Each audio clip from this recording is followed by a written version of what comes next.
Hey guys, how's it going? Game Secrets 111 is here today with an Spec Ops survival mode on Dome here, playing with a friend.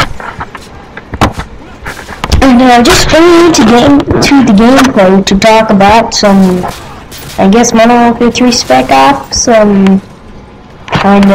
just talking about the survival mode, what kind of strategy and tactics I like to do with it. But really more just trying to kind of get to a final round.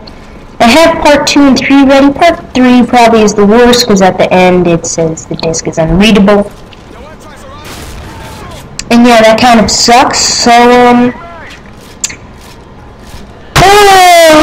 anyways, let's just get to episode 1. I'll probably may just post part 1 and 2 just so you get the gist of survival and what I'm like to doing with it.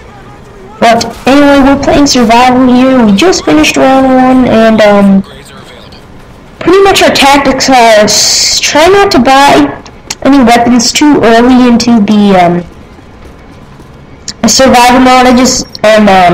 These weapons are pretty efficient for about the first 5 rounds, depending on what map you're playing on.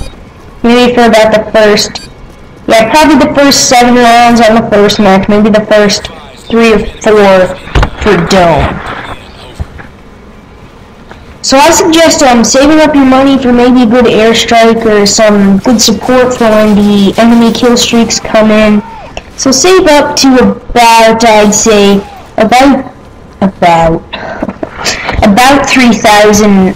Oh my god, what's wrong with my accent? I don't even have an accent. I'm just saying Irish stuff. I'm not talking Irish, am I? Anyways, just save up your money to about $3,000 so you can get some support airstrikes in against the enemy team. So yeah, don't waste your weapons too early. I may do that here, but because I was just playing around, but I'm just talking to you more about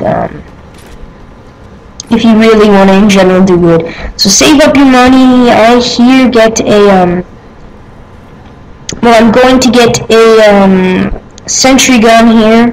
I first fill up my body armor.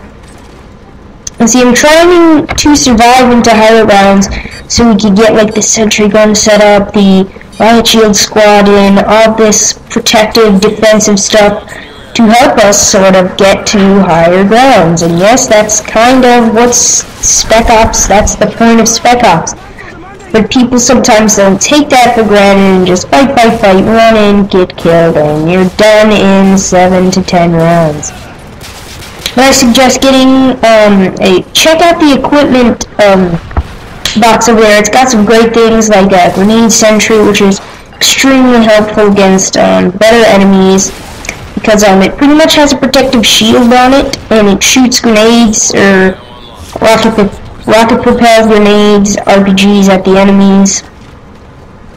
I mean, RPGs isn't a rocket, it's pretty much a grenade that's being shot so fast. But it's pretty much shooting grenades at the enemy. The sentry gun is pretty good, but the only bad thing about it, it takes about a second, or a little bit longer than a sentry gun would to kill somebody in multiplayer. So that's one bad thing about it. I believe I called them the Riot Shield or Delta Squad here, we'll see in a second. Yeah, I called them the Riot Shield Squad. And the Riot Shield Squad is actually very good. They can provide great protection for your team. They have riot shields, and they can provide, obviously, great protection for themselves.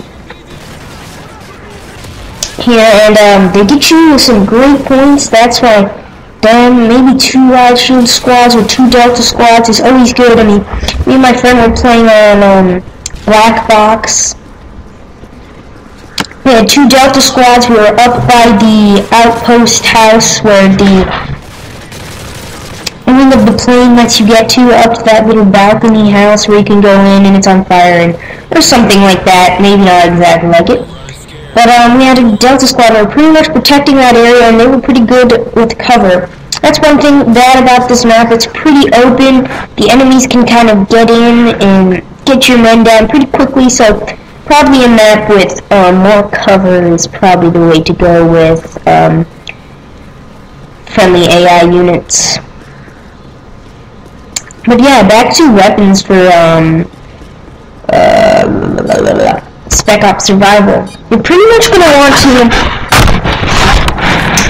take the enemy's weapons and use them, because if they're using them against you and they can kill you with them, you can obviously kill them with them. They're not like horrible, poor, useless weapons that they're using against you. They're using obviously pretty useful weapons, like the MP5 I got here. It's obviously very useful.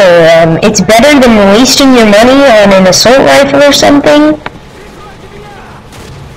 Not wasting, but if you really want, you can have fun and get an assault rifle. I mean, it doesn't matter what you do, but I'm just saying good strategies if you want to get far. I mean, you can do whatever you guys want to and just have fun with any weapon and do whatever you want, but this is only for if you're actually going to try and get far. So yeah, you take the enemy's weapons, and it's much better than spending money on other weapons that can do equally as good as the enemy's weapons. So just take them, use them against the enemy until you're getting into high rounds and like those jugs and chemical warfare guys and more armored men come. You're gonna need to take them down a bit faster than using their own weapons. I mean, they drop AKs too. I bet you could easily get through the whole entire match just taking enemies' weapons. But the bad thing is you take their weapons and they get better and better but have the same weapons for a little while, so that's why it's better for some rounds to get your own weapon and as an assault rifle take the enemies down with absolute ease and just continue to play out through the game. This was a nice little spree I got, a little kill feed I got right there. And I think I'm going to go put up the sentry gun right now. I'll get the sentry gun, yes, and the sentry gun is actually great to have, like, most spots that you're going to be camping with your friend or your partner, whoever the heck you're playing with, even if you're playing by yourself. Probably a sentry gun and a sentry grenade launcher, whatever it's called. Probably guarding the two spots where enemies are going to get in and take you and your men down. So that's why it's always good to it's pretty much like a lookout person, almost like a sniper, just taking the enemies down.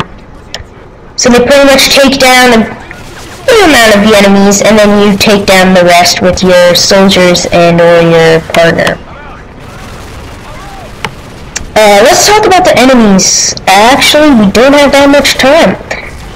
We'll get more into the enemies and the perks and kill streaks more into part 2 of Survival. So thank you guys for watching, and I could have a YouTube partnership soon. We get more views, and you guys, if you subscribe, you'll be the first to be in my nation. See you guys.